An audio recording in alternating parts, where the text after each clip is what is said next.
Hey folks, welcome to the beautiful Smith Center for the Performing Arts here in Las Vegas, Nevada.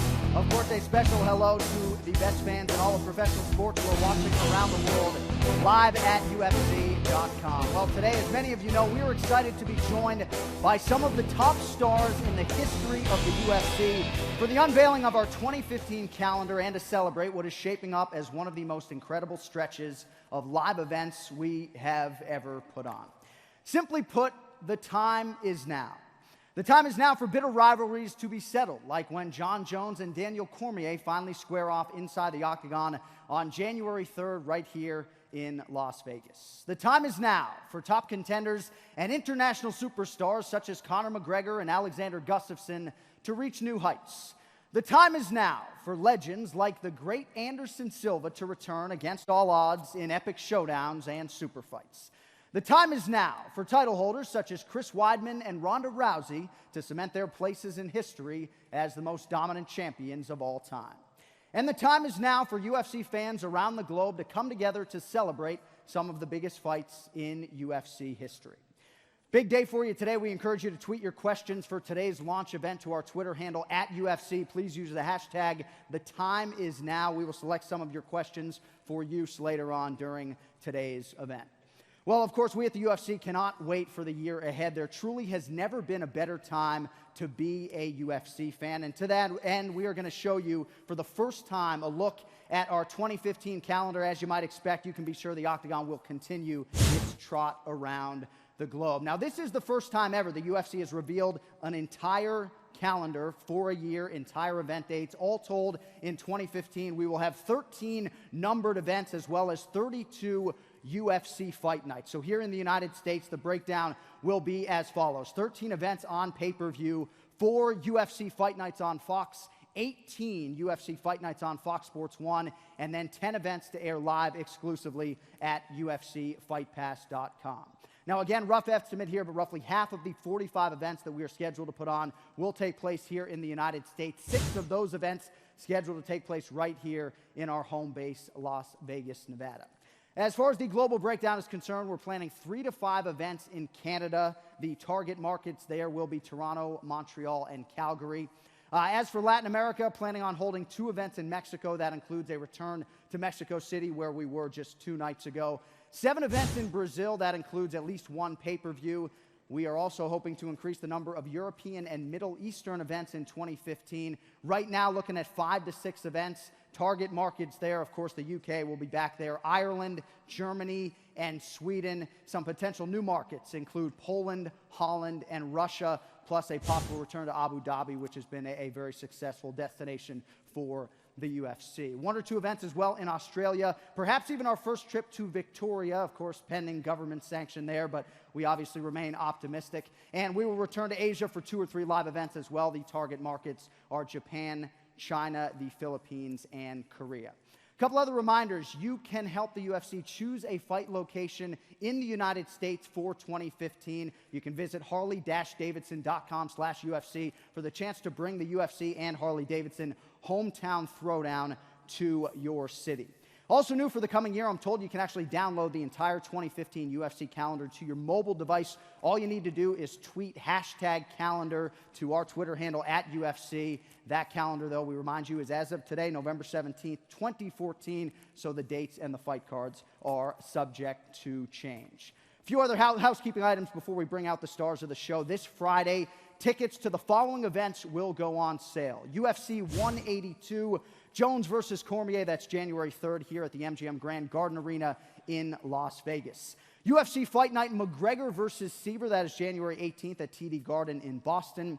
UFC 183, Silva versus Diaz, back at the MGM Grand in Vegas. And the monster, that is UFC 184, Weidman versus Belfort, and Rousey versus Zingano. That is February 28th at the Staples Center in Los Angeles. And then going on sale next Friday, UFC Fight Night, Gustafsson versus Johnson in Stockholm, Sweden. If you need more information on any of that, we encourage you to check out UFC.com/get-tickets. All right, now you've seen some brief highlights from our 2015 calendar. It is now time to show you some actual highlights. These might reiterate just why, for so many, the time is now. Take a look.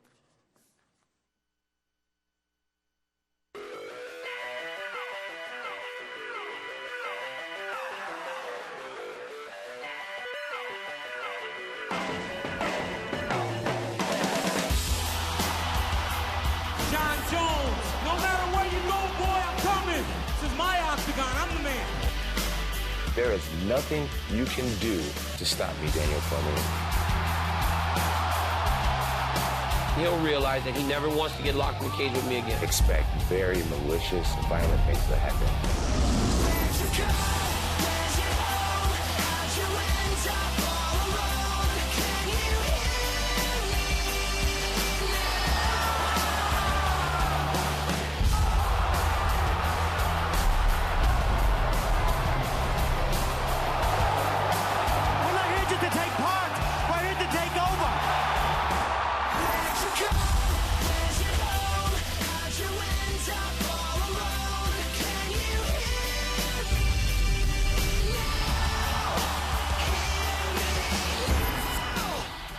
Now I'm beating this guy on the ground or standing up.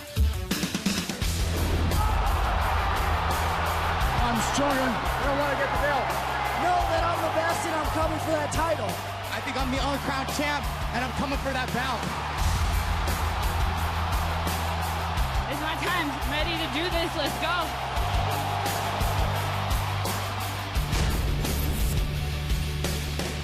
We have 16 of the baddest 115-pound women in the world, and they're here fighting for the world title. And I know that the girls on this season want it bad. It's for the world title. It's life-changing.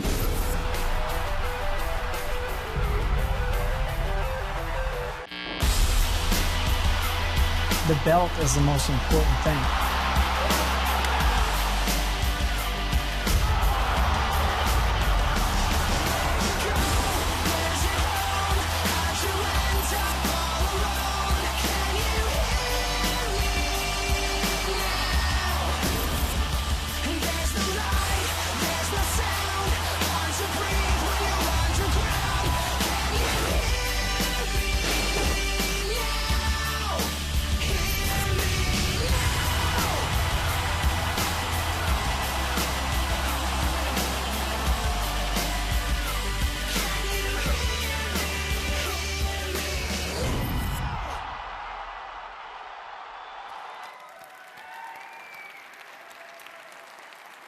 All right, well, as you all can see, we have got some massive, massive fights headed your way over the next 90 days. The weeks and months to come are going to be exceptional for the UFC. And with that, it is now time to bring out the fighters who have graced us with their presence here today. First up, we get your headliners for UFC Fight Night coming up now quickly, December 20th in Sao Paulo, Brazil. Winner of 4 of his last 5 fights, this Arizona State University wrestling standout heads to Brazil yet again, now though with an opportunity of a lifetime. Please welcome C.B. Dalloway.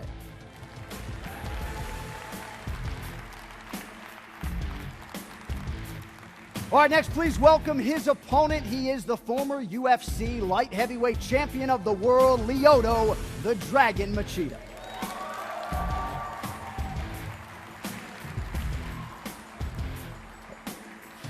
All right, now we get to the 2 men who will share the marquee at UFC 182 on January the 3rd.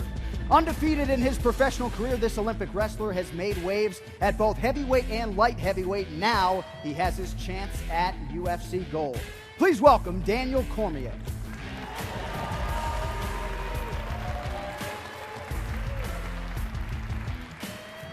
His opponent, considered the greatest pound-for-pound fighter in the world and already an all-time great, this man owns the longest title reign in UFC light heavyweight history. Please welcome the champion, John Bones Jones.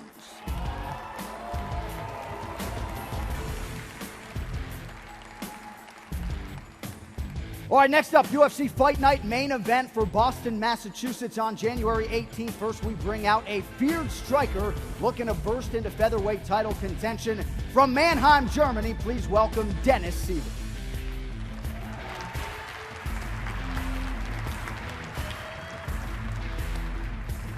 With skill and style points, this man has announced his arrival with victories over Max Holloway, Diego Brandao, and most recently Dustin Poirier. Please welcome the notorious Conor McGregor.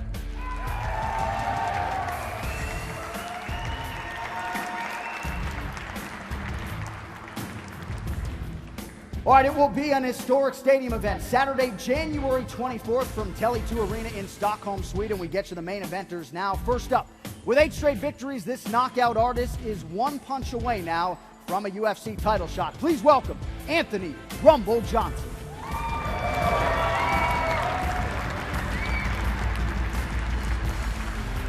After competing in perhaps the best title fight in UFC history against John Jones in 2013, this man went on to make quick work of Jimmy Manuwa. Now he's gearing up to compete in front of 30,000 plus in his hometown. Please welcome the Mauler, Alexander Gustafsson.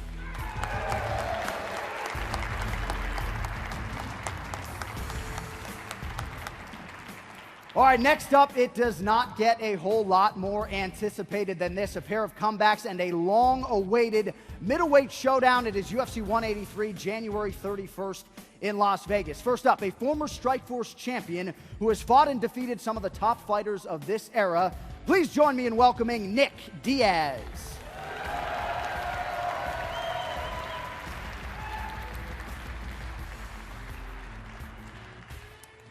Ubiquitously regarded as the greatest of all time, please welcome back the former UFC middleweight champion, Anderson the Spider Silva.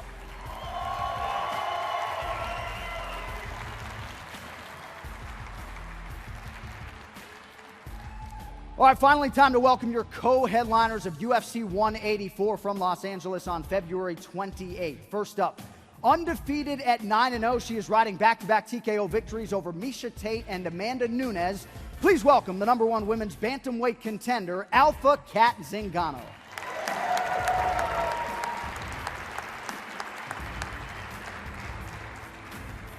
Undisputed greatness and arguably the biggest star in the sport today. She has ruled the UFC women's bantamweight division since its inception, and clearly she is just getting started. Please welcome Rowdy Ronda Rousey.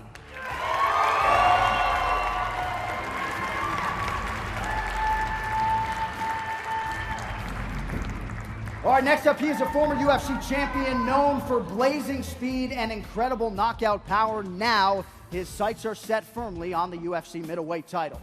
Please welcome the Phenom, Vitor Belfort.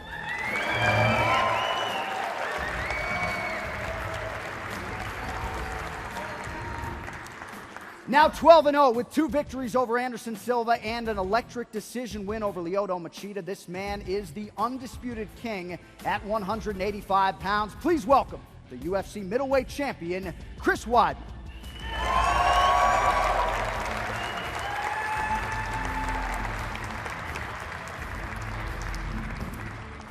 All right, last but not least, please join me in welcoming to the stage UFC President Dana White.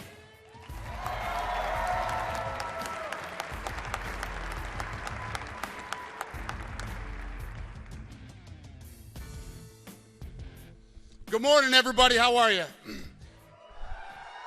Thanks for coming today. We appreciate it. Before we get started, I just want to announce the main event for UFC Fight Night in Broomfield, Colorado on Saturday, February 14th is Matt Brown versus Tarek Safardine.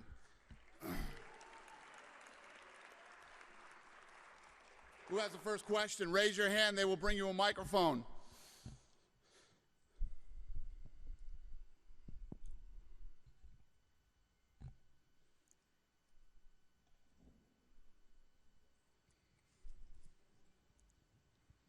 Amber Dixon, NBC Las Vegas. What is your big announcement? That's the first question, huh? Isn't it obvious? Yeah, well, I hate to disappoint everybody. We didn't get it done in time for this. You can all go home now. Thank you. Next question. Hey, everyone. Ron Kruk with Inside MMA on Access TV. Dana, quite an ambitious schedule going into 2015. Some huge fights. Could you give us an idea, broad picture of some of the goals for the promotion, though, as you go into the new year? Yeah, obviously this last year was a very crazy year for us. 2012 was brutal with the injuries that we had, and this year it was so much different because it was all main and co-main events. So obviously we took this block. The time is now. We're coming off this year with all these injuries, and the way that a lot of people look at things, television networks, fans, etc., they look at things in seasons. Like the NFL is a season, NBA, baseball. So we're taking this block of fights here. The time is now. We're coming into the new year with all these great fights, all these guys are going to stay healthy, train smart, and these fights will happen in 2015. A quick follow-up. I'd like to talk to Nick Diaz. Nick, number one, welcome back. Your last fight was against GSP back in March of 2013. What has this layoff done for you physically and mentally? It's been a really good learning experience for me, having actual time away from fighting. I got in like with I got into the sport around the same time in age as Vitor, and we were like 18 years old, started fighting. So I've had 3 to 4 fights a year for my whole fight career until my last fight. I've had first year off ever. So it was good to try and live life like a normal person for a year, and it's I got a lot of things done that I planned to do in the year, and it worked out good. It was a good experience, and I think I needed some time off, so it came at the right time.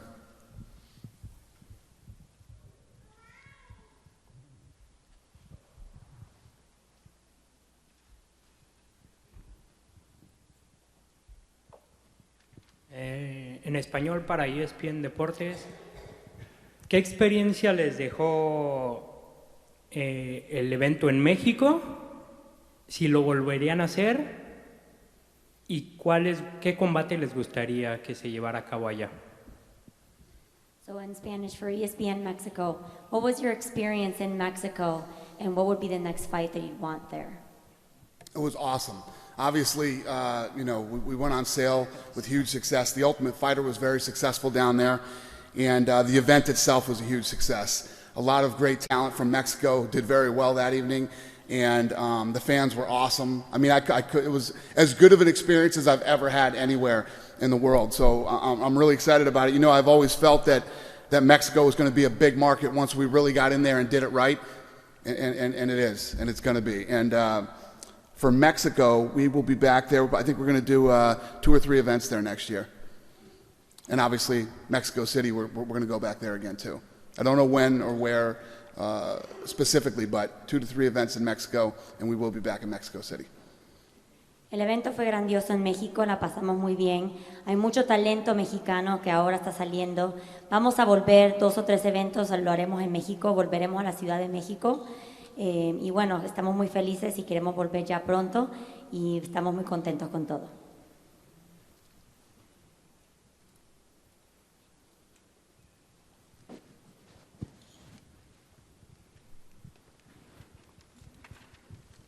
Hello, Heidi Fang for Fox Sports Radio. My first question will be for Kat. Can you describe the extent of the injury that you had that kind of postponed the fight here with Ronda a little bit later than anticipated? Yeah, I had some, like a stinger in my neck, something common in wrestling and things like that. I'm doing the physical therapy, everything that I need to do to get healthy right now, and it's going well. Thank you. And a question for Connor. You had said that you were interested in clearing out the division, and it was going to start with your reign coming up here with Dennis Seaver. Can you explain exactly why you wanted this fight? A lot of people seem to think that it's, a mismatch of sorts. It is a mismatch. I'm going to whoop his ass, I'm going to collect the checks, and then I'm gone.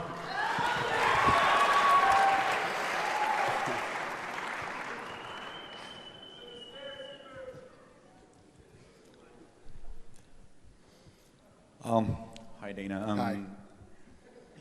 Carlos Contreras from Mexico City, from Milenio. Sorry to follow up with the Mexico questions. Is Cain Velasquez still going to be your main goal for the pay-per-view in Mexico? Or we can have a pay-per-view in Mexico in the first semester without Cain if he doesn't get back on track with the knee?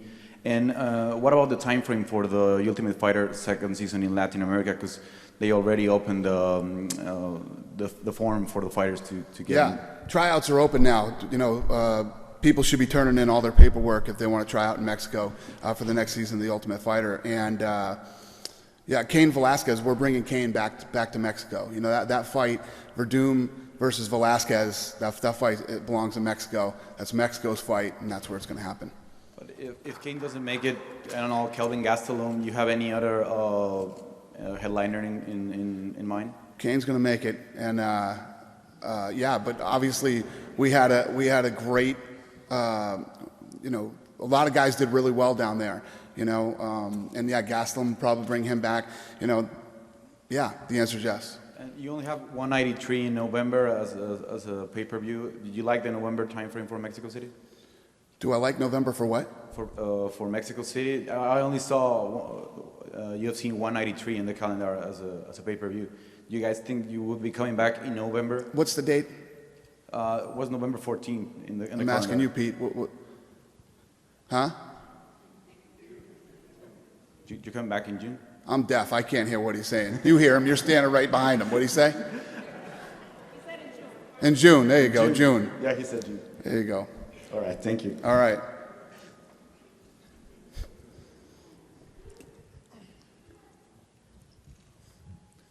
Hi, Dana. Chris Hey, buddy. Matthews, KLAS TV here in Las Vegas. What does it tell you about the business, the growth of the UFC, and how it continues to evolve and get better and better when you have all these talented fighters on the stage at one time in the Smith Center of all places? Right.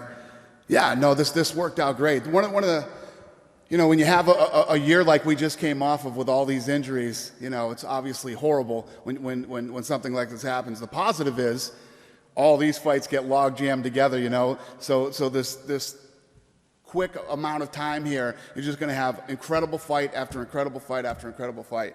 And it's cool to be in this building. I've never been here before. This is my first time, and very cool place.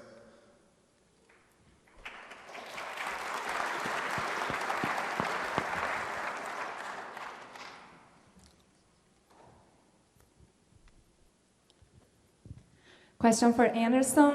Anderson, you were in the media, they were talking about a crisis you had. I'm going to ask in Portuguese, I think it's easier. Yeah.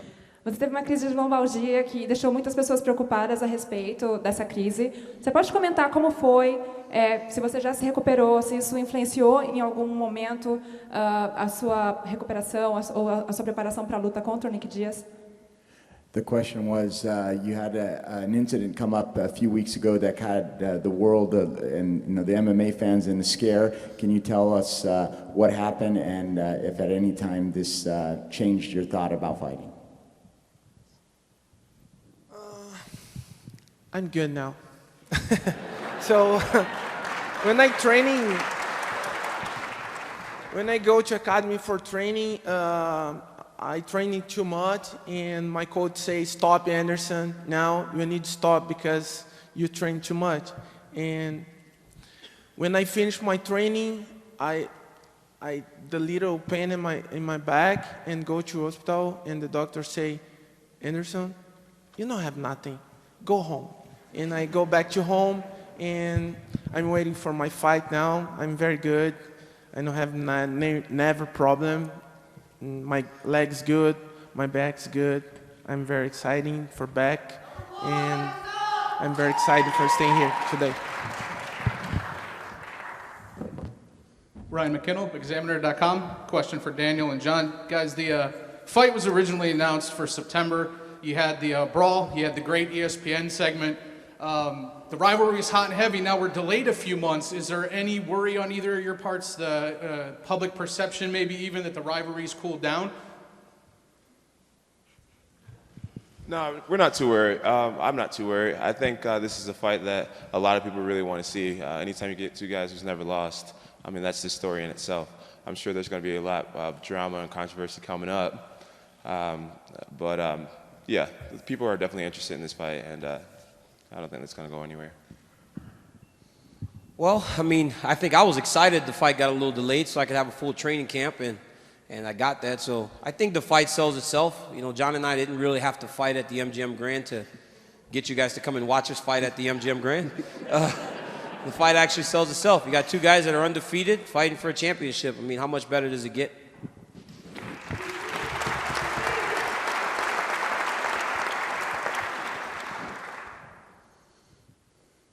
Amber Dixon, NBC Las Vegas, again for Cormier and Jones. How has all of this it's gone into prior to the fight, has it worked to motivate you or has it worn you out? Well, I mean, you know, you don't need much more motivation to know that you're fighting the #1 pound-for-pound guy in the world. So hasn't helped to motivate me. I was motivated anyways. I kind of look at it in a sense that, you know, people ask me questions like, well, do you think you got under his skin? I'm not exactly sure if that's a good thing. Rashad got under his skin and got beat up. But I'm excited about fighting the best John Jones that there is. So if I had to kind of prod him a little bit to get him to train harder and be more committed, then so be it. January 3rd, I can't wait to fight him.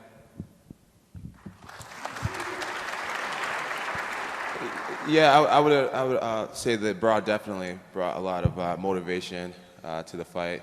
You know, no one wants to lose to someone that they don't really like. So, yeah, I'm definitely fired up. I'm sure he's fired up, and you'll see that come January 3rd.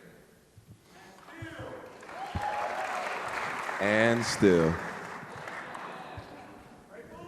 And the new.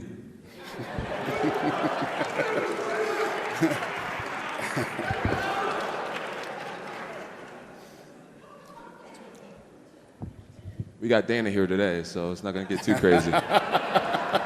We'll see how that goes. And I'm just going to say something, too, because he can't get the last word. Dana, you want to move out of the way for me for a second? What's that? All right. All right, big boy. January 3rd. Or we can do it today. January 3rd. Buenas tardes, Pablo Hernández para el Roctágono.com de México. Esta pregunta es para Alexander Gustafsson. Estando consciente que estás en línea directa para el título, ¿sientes que hay alguna, estás preocupado por pelear contra Anthony Rumble? So this question is for Gustafsson. How do you feel about your next fight? Are you worried about it? Well, I'm feeling great. I'm very excited for the fight. He's done good in our division, and I can't wait to fight him. And it's going to be in home ground, Tele2 Arena. So, you know, I'm super excited. Me siento genial por la pelea. Estoy listo.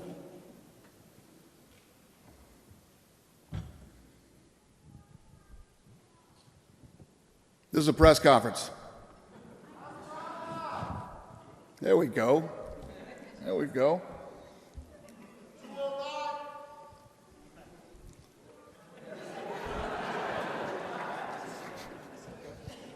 Dave Ross, 120 Sports. This is for Rhonda. And obviously, Rhonda, with everything that comes along with being a mega star, you're doing movies, you're doing commercials, but we all know you love to fight.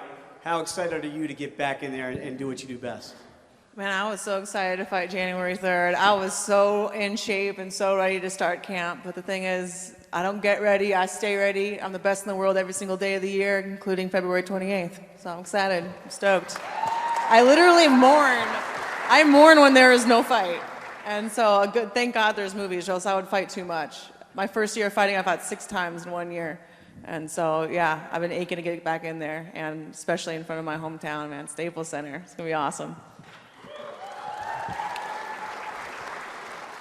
Evelyn Rodriguez from converge.com. Dana, can you comment on the events that you guys are preparing for Brazil next year? You said like 7 events, is that correct? That is correct. We're going to do 7 events next year, including a pay-per-view event. And question for Vitor. Usually, like, Weidman is a really respectful guy with his opponents, you know, but you and him were kind of talking to each other back and forth on Twitter, and like he also tweeted to you about like when, you know, the commission were going to text you and about the anti-doping and things like that. Can you comment on that, like, as well? I can talk about myself. You know, it's I don't talk trash. I keep training. I'm very confident on my preparation, and I believe their arrogance needs advertising. Confidence speak for itself. So I'm preparing. I'm ready. You know, I have a long history. I'm just by watching you guys, I remember in UFC 12. UFC 12, man. It's my first UFC. 19 years old, I became champion, fighting twice in a night. So I'm just so grateful to compete in UFC, and so grateful for Fetiters and Dana to bring this to this mainstream. So I'm so excited, so happy to be able to get my third title on February 28, 2015.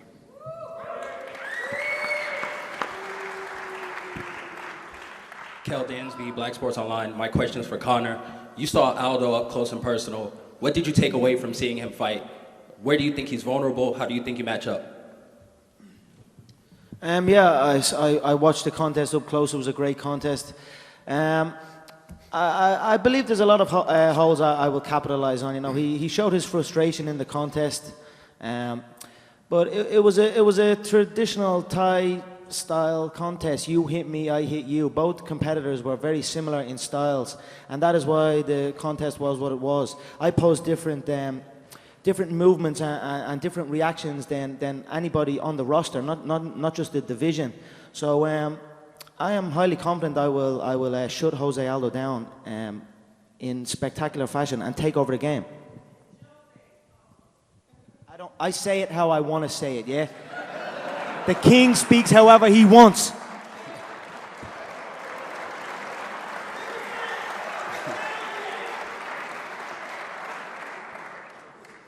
Daniel Austin here from the Calgary Sun in Alberta, Canada. Dana, Toronto, Montreal, and Calgary in Canada next year. How important was it to get back into those three markets? It's good. We're very excited to get back there. We're going to do 3 to 5 events there next year. We're talking about Toronto, Montreal, Calgary. I'm excited to get back up into Canada. Rory McDonald is a Western Canadian guy. Any chance we'll be seeing him fight in Calgary? Possibly. Could happen. Makes sense. Pablo Hernández, otra vez para el octagono.com. Esta pregunta es para Dana White. ¿Alguna noticia con el regreso de GSP? ¿Lo podremos ver este año? Next question is for Dana White. Questions about GSP. Do you have any more information on that? No, Lorenzo and I went up and met with him up in Canada, and he's getting back into training. As soon as he's ready to fight, he'll let us know. But I'm very confident that he's coming back. Lo vimos, confiamos que va a regresar y estamos esperando más información.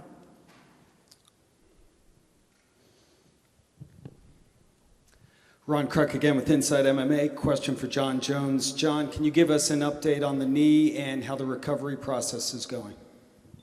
My knee's doing great. Right now I'm still doing physical therapy throughout my training camp. I'm doing that Monday, Wednesdays, and Fridays. But it's going great, man. I got full mobility back into the knee. Just working on re-strengthening the leg.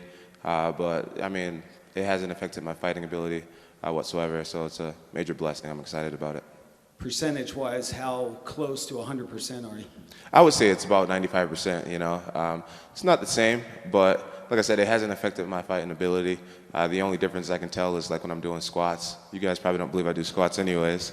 So yeah, I'm doing great. Ready to go. And then the final question would be, can you give us the details on what exactly happened? We had heard some different things, but just how the injury occurred. Basically, I was working out with one of my teammates over him. We were warming up, and we got in a really funky wrestling position, and we both went to the ground, and my knee kind of fell under my body in an awkward way. So I tore my meniscus and sprained my ankle in 2 spots. Hurt like hell, I tell you what. But we got to surgery right away and got on rehab right away, and I'm feeling good now. Then just final question for both Diaz and Anderson Silva. Guys, just give us your thoughts on this matchup, please.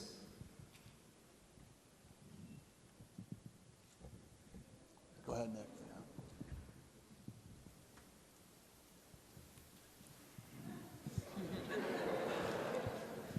It's just a fight I've been asking for, for a long time now. But I'm always asking for the best fight I can get, so... any fight that's the best fight that I can get, that I'm eligible for.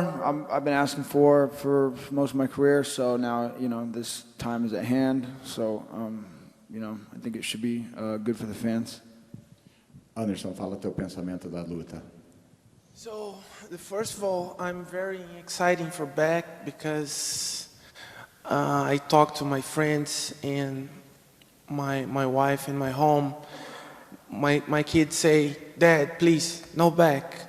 I say, "I need you back because this is part of my life. Fight is part of my life."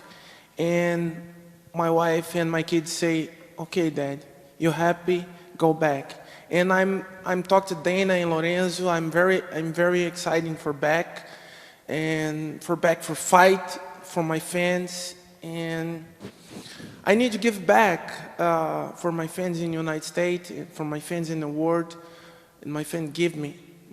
And I'm very excited for fight for Nick because Nick have the great fights in UFC, and I'm very excited for staying here today. And I'm training hard for my fight for Nick Diaz. I'm very excited for back. Thank you.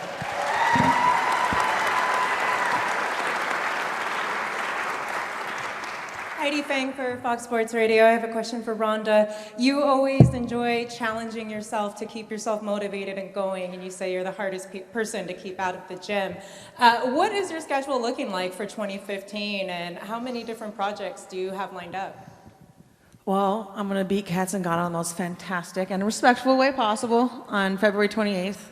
And then after that, I got a lot of very important choices and decisions and options and all kinds of things that I'm really not spending any of my time or energy on right now.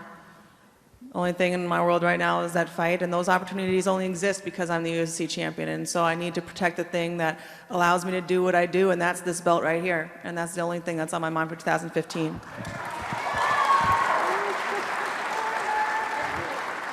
And a question for Chris, please. You've been out for some time with a hand injury. How is the hand healing up, and have you been able to go full speed so far in training and practice? I could do everything besides punch. So I could grapple a little bit. I'm waiting for MRI results to come back. I should get them, I think, either today or tomorrow, and that should allow me to go and start training even harder. But it feels good, and hopefully the MRI results come back good. But I'm on track. Everything's good. I was in the cast for 4 weeks, brace for about 2.5, 3 weeks. So everything's good. Thank you. Gotcha. É a Anaísa do Sport TV, Canal Combate. Vou perguntar em português. Primeiro para o Anderson, como é que foi a negociação e qual é a expectativa para ser técnico da casa no Brasil? The first question is for Anderson. How did the negotiation go, and how do you feel about being the coach for the upcoming Tough Brazil? So I'm very happy because this is part for my legacy, and the guys come to the new Tough, the new fighters come, and I'm very happy because I have the great chance for my experience for these guys, the new champions is coming, maybe, but. I talked to Dana and Lorenzo because this is the great show. The people watching the show and the people like it, the UFC, like the fighters in here today. So I'm very happy because this is the great chance for me for pass my experience for the kids and maybe the future champion and come to UFC. And another one for Dana. And why did you decide to do the show like this? You know, this new format. Anderson and Shogun, they're going to be the coaches, but they're not going to face each other. And there's a rumor that maybe the Tough finale, Anderson and Shogun, they will fight and not face each other, but they will be in the card. And it's going to be on a soccer stadium in Brazil. Did we announce this? Yeah, so we've done that before. The season with Matt Hughes and Rich Franklin, they didn't fight each other. They both coached, and then they fought at the end of the season, and that's what we'll do here too. I don't know where it's going to be or when, but yeah, these guys will will coach their teams, and then they will fight at the end of the season. E a última pergunta é para o Lioto. Eu queria saber, você vai lutar novamente no Brasil esse ano. Há alguma diferença para você lutar no Brasil, no seu país? This question's for Lyoto. You're going to fight in Brazil once again. Is there a big difference in fighting in Brazil? I think it's a great opportunity for me because to fight in my hometown, and I can have help from the crowd, and I can feel at home all the time.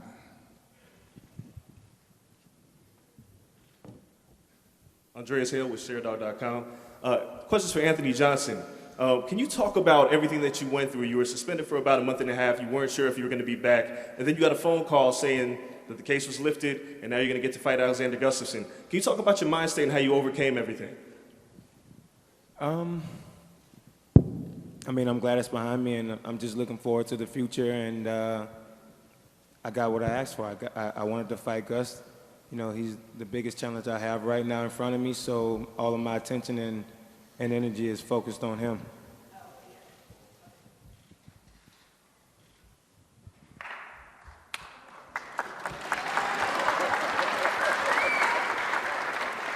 Amber That was Dixon- weird. Oh, NBC. I'm sorry, go ahead. Yeah. Yeah. Amber Dixon, NBC Las Vegas. For Nick Diaz, GSP had mentioned you may be making a mistake moving up to 185. I imagine you disagree. Why? George didn't take the fight though, so he is going to run his mouth because he should have took the fight when he had the opportunity to take the fight. Now I take the fight, and he's running his mouth. But the thing is that, you know, the fact is like, I could try to, you know, plan for a catch weight, but who knows who's going to make what weight, and I just want to be the best I can be. You know, I'm not trying to put my opponent through any extra work or anything like that. He's a fighter that he is, and I'm the one that's asking to fight him, not for him to come down and fight me. You know, I put on weight pretty easy, so moving up at 185 pounds or moving down was even a possibility at one time, or, you know, I've fought at 160 pounds. But I like to be the guy that can do maybe 3 weight divisions and actually, you know, be able to compete at a high level at whatever, you know, whatever fight, whatever weight. Or, you know, I like the idea of a catch weight too. As long as it's a big fight for me that the fans are going to want to see, that's fine. But the fact is, though, you know, we make a catch weight or something 180 pounds, and then I come in, you know, let's say, you know, I lose more weight, and then I'm already small. Not that I'm all that small, but then, you know, my opponent comes in extra heavy, and then that's the you know, the fact is, you know, come fight day, you know, I screwed up by thinking I had a great idea. So, you know, you can look at it however you want, but you know, a fight's a fight. We're gonna have a fight at 185 pounds. Thank you. And Rhonda, at this point in your career with so much success, do you still hope for that quick win, or would you like more of a challenge for it to go a little bit longer for the fans? Do you want my mom to have a heart attack? You know what my mom said to me after my last fight? She said, you should have armbarred the girl. That way you wouldn't have hurt your hand. You should have done that faster.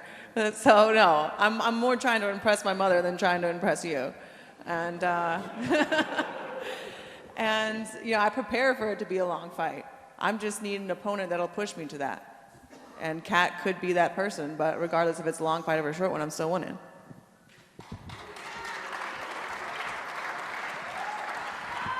Daniel Richardson from the New Zealand Herald newspaper in New Zealand. Just a quick question for Dana. You've said you're going to come to Aussie 1 or 2 times next year. Any chance you come 3 hours further? Obviously, Mark Hunt's a huge draw in Auckland, New Zealand. Yeah, definitely a possibility. We're definitely going to do 1 to 2 events there. You know, who knows? If everything goes great, maybe we could do 3. We're hoping to get up into Melbourne this year, so we'll see what happens. But Australia, not only has Australia been great to us as far as, you know, the fans and the gates and all the things that are successful, but we got a lot of luck out there. There's always great fights when we go to Australia. So, yes, we will be there, and I'm excited about it. Ron Gerard, American Urban Radio Networks, for Dennis Seaver. Dennis, we've heard from Mr. McGregor talking about your fight. Many of the fans look at it as a mismatch. He considers it a mismatch. How do you look at it? Dennis, Sie haben von Conor gehört, dass eigentlich findet, dass der Kampf nicht gerecht ist zwischen euch beiden. Wie empfinden Sie, wie denken Sie darüber? Ja, es gibt natürlich einige Menschen, die so denken, aber es ist mir im Grunde egal. UFC hat mich gefragt, ob ich gegen Conor kämpfen würde und ich habe sofort zugesagt. Ich habe noch nie in meiner Karriere einen Kampf abgelehnt und ich werde diesen Kampf genauso nehmen wie alle anderen. A lot of people think that it might be a mismatch, but I don't care. UFC asked me to take on the fight, and I will win it.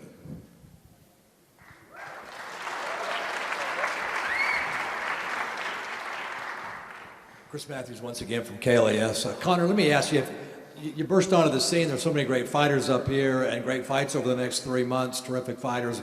If you were sitting out here and you had to pay for one of these fights or watch one of these fights, who would it be and why?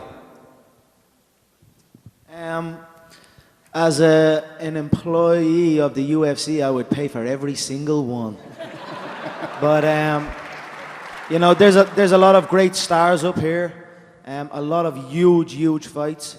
But let's see by the end of 2015.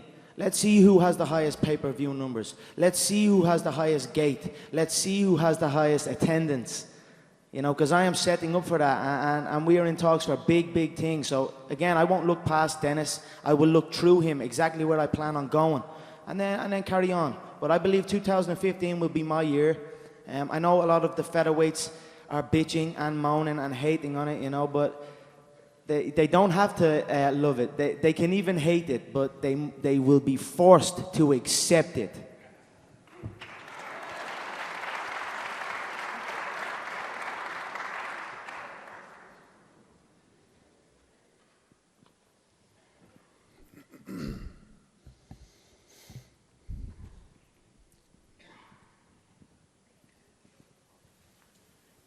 Here again, Carlos Contreras from Millennium from Mexico. The question is for Ronda. Now we have a fight in Mexico City, so the gate of Latin America is opening. Being half Venezuelan, would you like to fight in Latin America next year?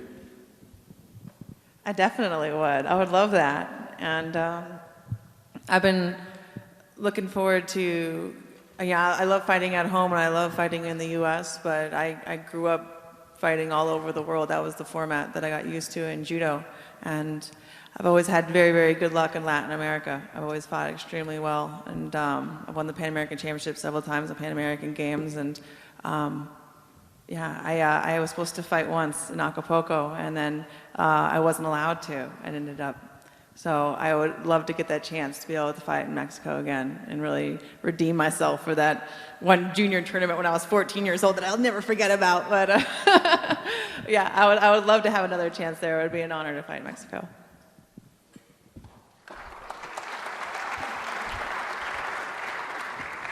Brett Okamoto, ESPN. Dana, I just wanted to ask you, just announcing all of these events, your entire schedule for 2015. Do you have some concrete plans in terms of the Ultimate Fighter as well? Countries that'll be taking place in, and how many installments you'll have over the next year? Yeah, the Ultimate Fighter, we're getting ready to go in Mexico again. We're getting ready for Brazil again, and we're working on something completely different and new in the United States this year. So yeah, I mean, the Ultimate Fighter is going to keep rolling on. It's been very successful here and a lot of other countries, and yeah, yes. And then a question for Anderson. There was a report that came out that you signed a 15-fight contract with the UFC, and I was wondering if you could speak to that, if that was accurate.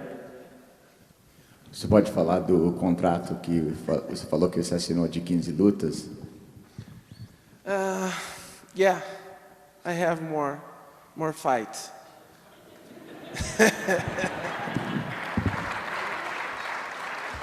And just so you know, Anderson, Brett Okamoto will not stop texting me about this. I don't know how many times we have to tell Brett that you have signed a 15-fight deal, and he will not stop asking. Well, that's good. I got it from both of you guys now, so I guess I'm done.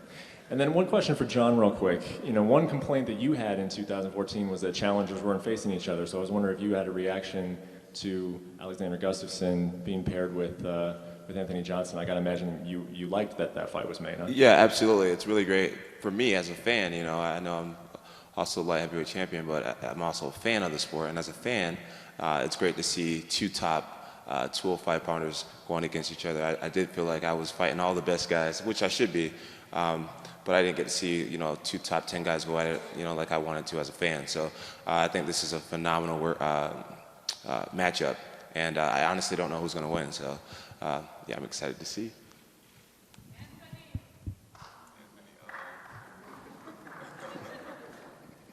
This is Belfort.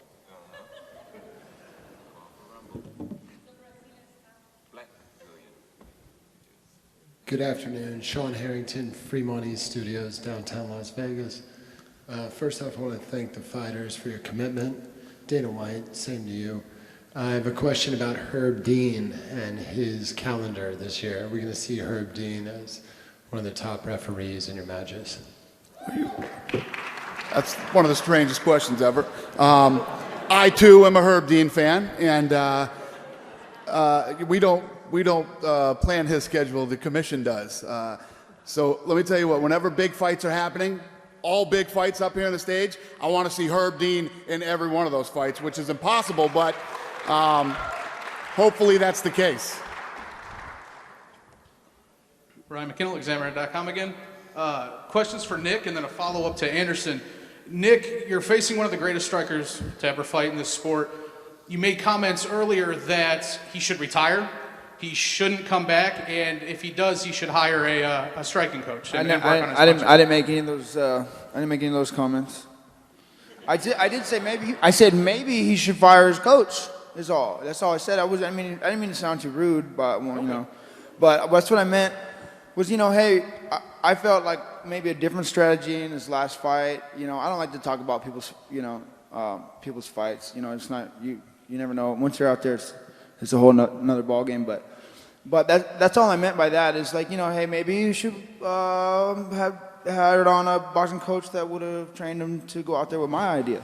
But that's, you know, everybody likes their idea better. That's all I really said, though. I didn't say anything about, you know, I heard one of these guys say something like that, and I just thought it was, you know, to be honest, I thought it was way out of line for him to even open his mouth and say something like that and give his opinion. I don't like to give my opinion when it comes to, you know, stuff like that has to do with people's lives, and, you know, especially when it's, you know, I know what it'd be like if it was me. So, but, you know, people have their opinions. You know, like, I don't like a pick the favorite to win either. Everybody's like, oh, you know, pick a favorite. I'm like, you know, we'll see what's going to happen, you know. And Anderson, I don't know.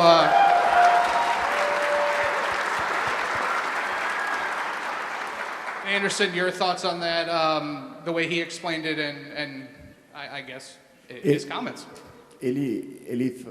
Saiu umas notícias que ele falou que você é capaz de vir aposentar e que você é capaz de ter que mudar de treinador. Ele acabou de falar que não falou nada disso e foi mal entendido. E o que tu acha da explicação que ele acabou de dar? Às vezes as pessoas são muito maldosas, né? A gente fala uma coisa, elas interpretam outra. Mas independente disso, respeito muito todos os atletas que estão aqui hoje e todos os atletas do UFC. E é isso, não tem muito o que falar, né? You know, a lot of times people take things and mix it around and explain the wrong thing, and sometimes people have bad intentions with those. So, you know, I don't take anything away from, I don't listen too much to that kind of stuff, and I believe everyone up here should be respected, and I'm just here to do my job.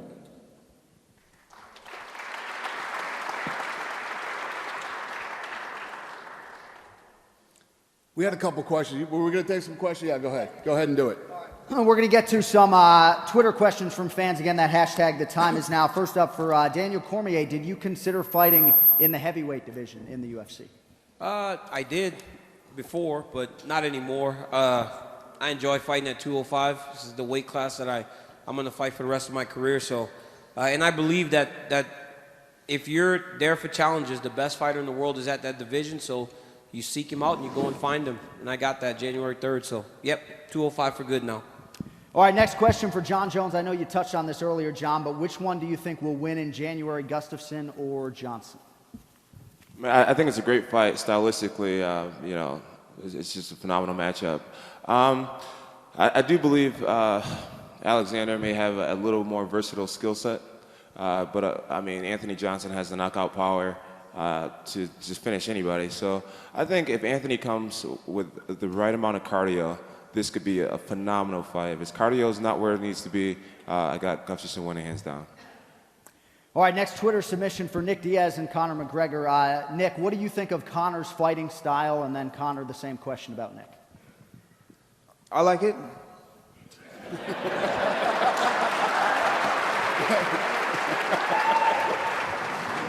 I like it too. All right, next question from the Rambler 101, Ronda Rousey. This one is for you. Who do you think are the ones or the fighters to watch in the next 12 months?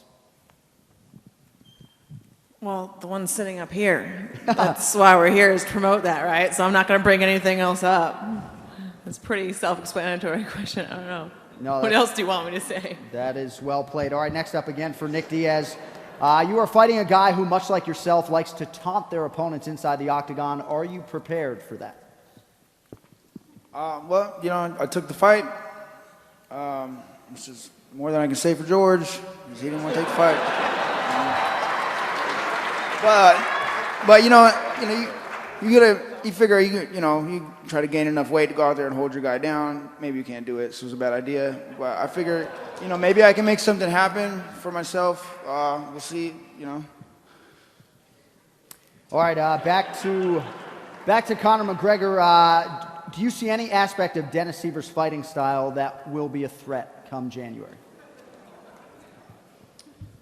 I feel extremely confident that I will use my movement to freeze Dennis, I believe. He's a compact fighter as it is. I will use my movement to freeze him, and then I will take his head clean off and raise it in beautiful Boston City, Ireland #2, I like to call it. And then, it's onto big business. Jose will be told what to do. He will be told he must fly economy to Ireland, fill out an 80,000-seater football stadium, break records, highest gate, highest attendance, highest pay-per-view, and then he will hand over that belt on home soil. So that's my year plan right there.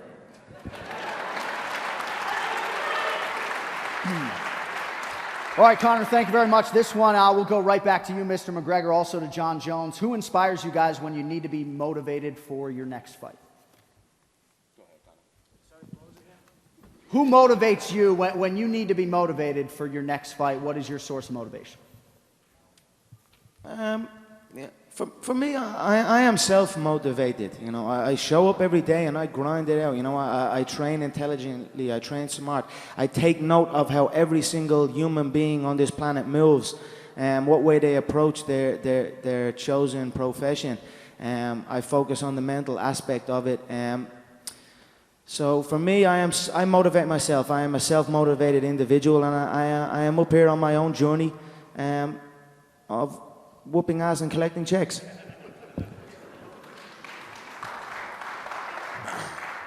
I would say my main motivator are guys like Anderson Silva and George St. Pierre, guys who have these magnificent records in the UFC. My goal is to be considered one of the best fighters in the sport's history, and I know that to be in company with George and Anderson, that would be a great start. So just breaking records and trying to keep up with these guys and catch up with these guys, that's my main sense of motivation. I believe that if these guys can win, 10 world titles, 8 world titles, 9 world titles, that I can do it too, to never be tired, never be complacent. So that's my goal, is to get those records and surpass them. That's my motivation. All right, John, thank you. Got 3 more Twitter questions, and then we will open it up to any fans here in attendance today. Ronda Rousey, who is your pick to win the Ultimate Fighter Season 20? Well, I haven't been watching this season really, but I know the girls. And the 3 girls that I thought really stood out were Rose, JoJo, and Carla. And I think my favorite is definitely Rose, but I think style-wise between the three, Carla has the advantage. It seems that the 115-pound division is a striking heavy division right now. And I don't know, we'll see. But yeah, I'm hoping for Rose, but you never know what happens in a fight. All right, Ronda, we'll stay with you for one more. How are you healing after the surgery, and is Kat Zingano the toughest challenge for you to date? I had 2 in a row. I was not even ready. Scroll back down. What was that? What was that? They want to know how you're healing after the surgery and if Kat Zingano is your toughest challenge to date. Well, I feel like a ninja, but of course she's my toughest challenge to date. She's the one chick that I haven't beat yet. You know, the other girls, if I said someone that I already beat was a bigger challenge than her, then, you know, that just wouldn't make any sense. So she's undefeated. She's a great style matchup. She was going to push me a lot. I think it's going to be one of those fights that's going to happen in the middle of the ring. And yeah, I just hope she's healthy and 100% because I want to test myself against the best in the world besides myself. And I know that she's going to bring it. And I'm excited for her, so heal up. We got something to show them. We got some great company on this stage, and it's going to be a tall order to show all these guys up, so you better bring it, girl. All right, one final Twitter question. What do you know? It is for Mr. Conor McGregor. What fighter in the featherweight division would give you problems or could give you problems? It's been pretty easy so far. I've said what I was going to do, and then I went out and done it. So for me, the only person that can give you problems is the guy in the mirror, you know, the person that you stare at every day. And once you have that locked down, which I do, I believe I'm the most mentally strongest guy in this on this roster. So I don't feel the guy to give me problems exists. You know, I think that's in your head. It's an illusion. If you believe these are challenges, and then that's what it is. But for me, it's smooth sailing all the way. It has been so far, and it will continue to be. All right, Conor, thank you. Thanks to all the fans who chimed in on Twitter with that hashtag, The Time Is Now. Now we'd like to open it up to any fans in attendance. If you have questions for the fighters or for UFC President Dana White, they'll get a microphone to you if you just raise your hand. And then Dana will face these guys off here shortly. First one for Conor and then one real quick for Dana. Conor, I was just wondering if you were going to come up with a system to get the other fighters in the featherweight system to send you an apology for wasting your time. All I'm looking for is a simple thank you. If you look, maybe a kiss on the toes. But if you look back at the last featherweight contest in Mexico, it was between a guy who had a horrendous fight against Jose Aldo, Ricardo Lamas. He fought like a pussy. He ran for 5 rounds. And then you look at Dennis Bermudez, who's on a false win streak. Holloway beat him. So these are 2 average, okay, journeyman fighters. Yet there was so much light on that fight. So much attention on 2 decisions. You know, Dennis is a decision machine. And Ricardo's fought like a pussy. So they still got that exposure. People are even talking about Nick Lentz.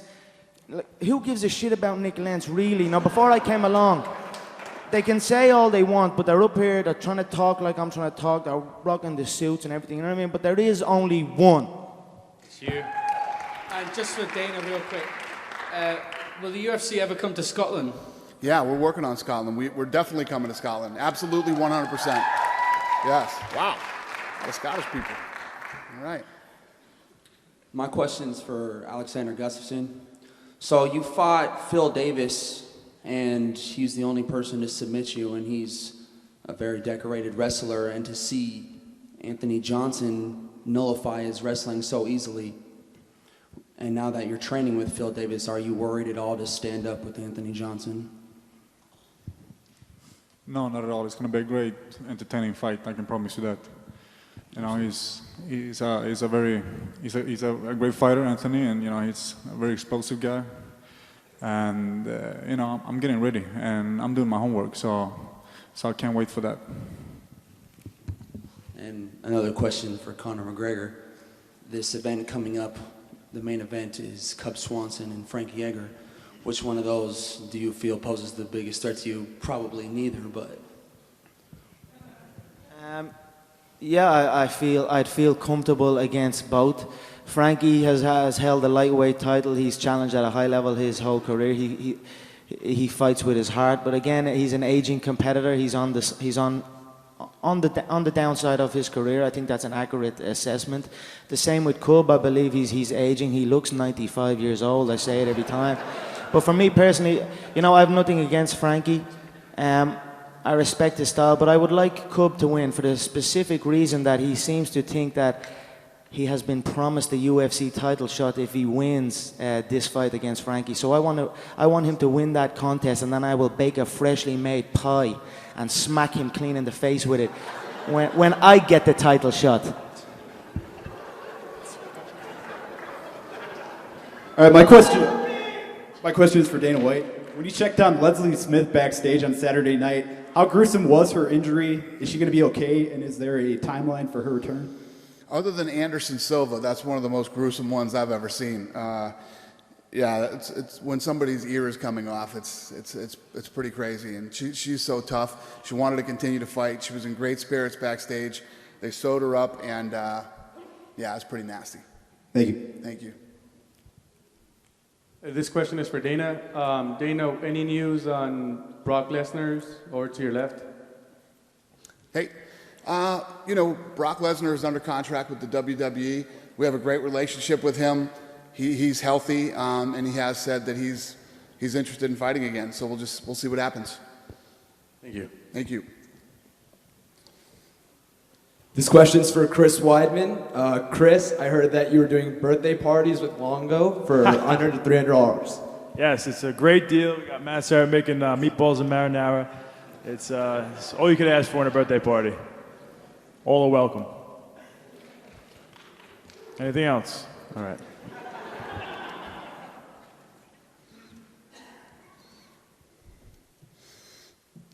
Hi, my question's to the ladies of the panel. You two have really both become household names in MMA. Have you ever received any backlash for being strong women in a sport primarily dominated by men?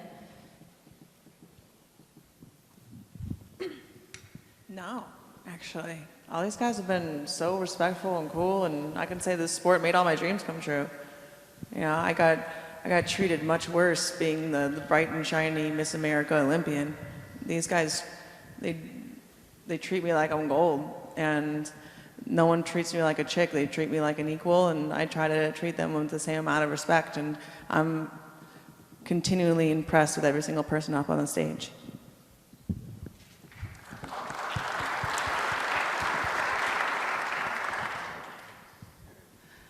The only backlash I get is, I have an outside life. I have a little boy in elementary school, and I think sometimes parents don't really know how to, I guess, absorb that I go and get in fights for a living. And, so there's the curiosity of that. It's just it's a good sport. It's a good outlet. It's good exercise, all of those things that go with it. So, I don't think the backlash is that heavy once people get to understand it.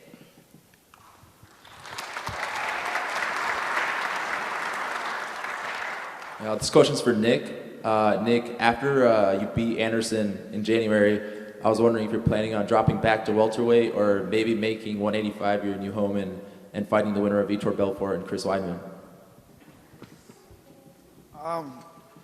I usually look at most of my fights like, worst case scenario, like I don't win. So, I asked for the fight with Johnny Hendricks. I mean, I didn't think that they were going to give me a title fight, but of course, closed mouths don't get fed. So, I voiced what I thought about that fight, and I think that's going to be a good show too with Robbie Lawler. So, but that's, I don't know. I guess that's my thoughts on that.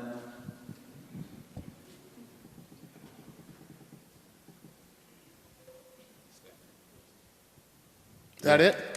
No, one more. All right. One more.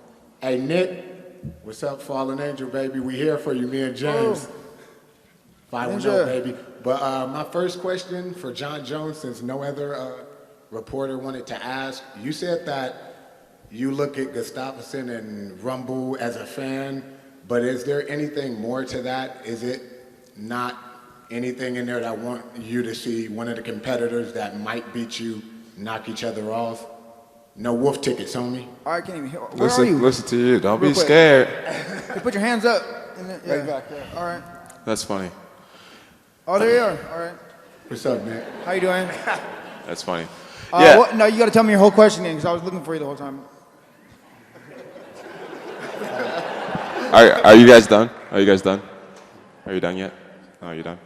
No, I really don't care who wins in that fight. To be honest with you, I'm expecting to beat Daniel Cormier, and I've been fighting the best guy in the division for quite a few years now. So, fighting the best is what I want to do. And if Anthony Johnson's a better man, then that's what I'll do. And one more, Dana, you owe me something from 2012. I've been bugging you for it too, so you know what? You say Dana? Yeah, Dana. What do I owe you?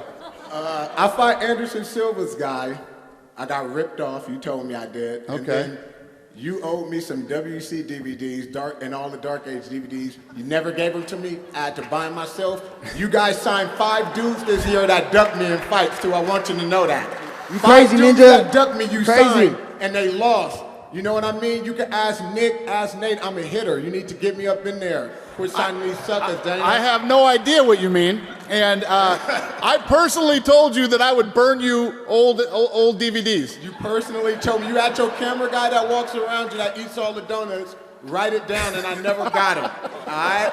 I bought him myself, so I want some pride shirts and everything now. Come And on, stop signing guys that ducked me too. Hey, no, give him the mic. Give that guy the mic again. What are you doing?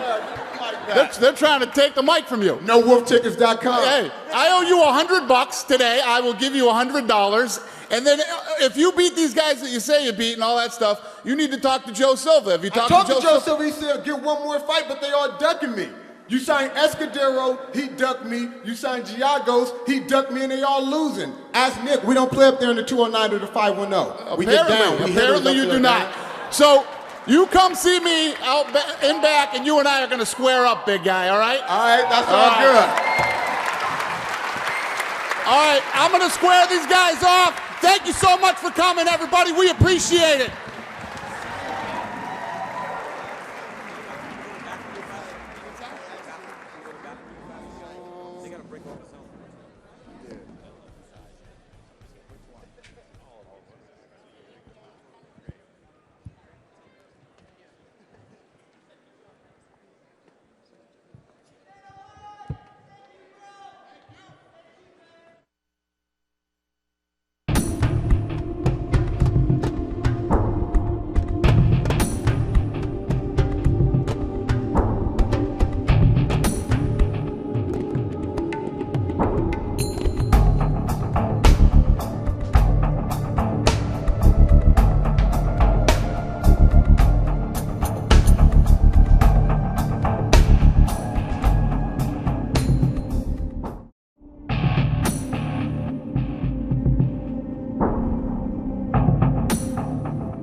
Do you need a different battery?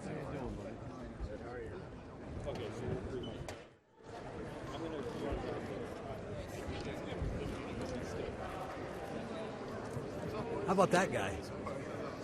That's great stuff. See, that's good.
Good job, dude. Good job.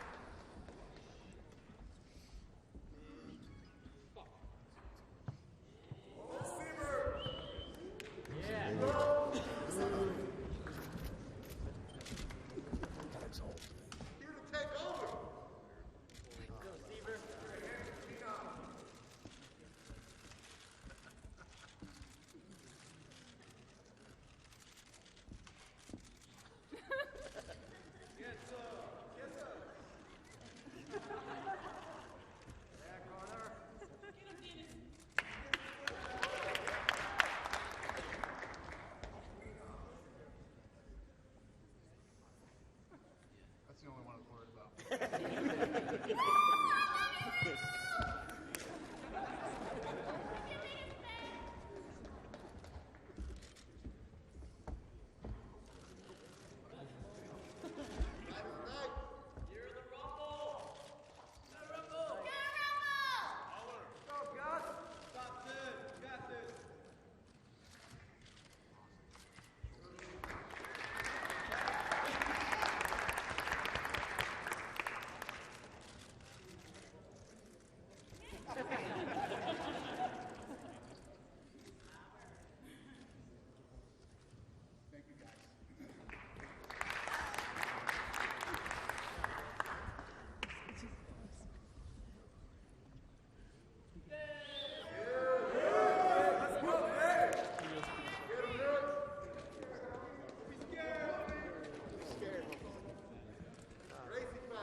Thank you, guys.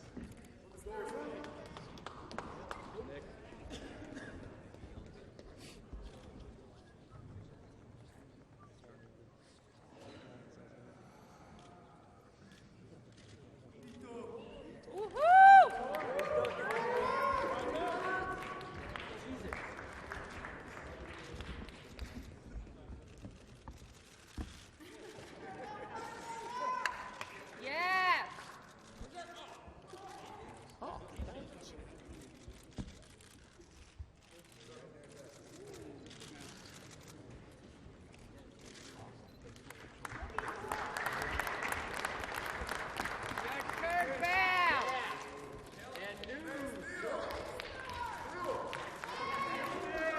And then kneel.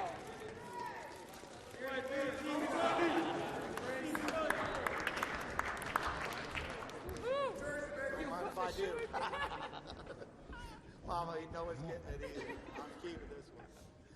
That's a little piece of history right there.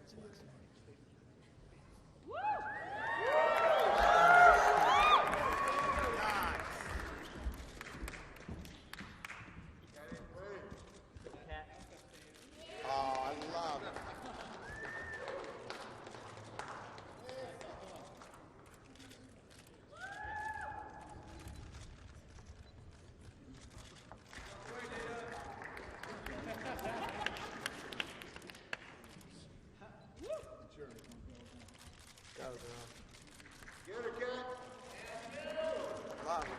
Come on, Great girls. stuff. Great stuff, bro. Great stuff. It's awesome. It's awesome. All right, thanks everyone here at the Smith Center. Thank you all so much for coming out. We will see you live on Fox Sports 1 Saturday night for Cubs Swanson and Frankie Edgar. Thank you, folks.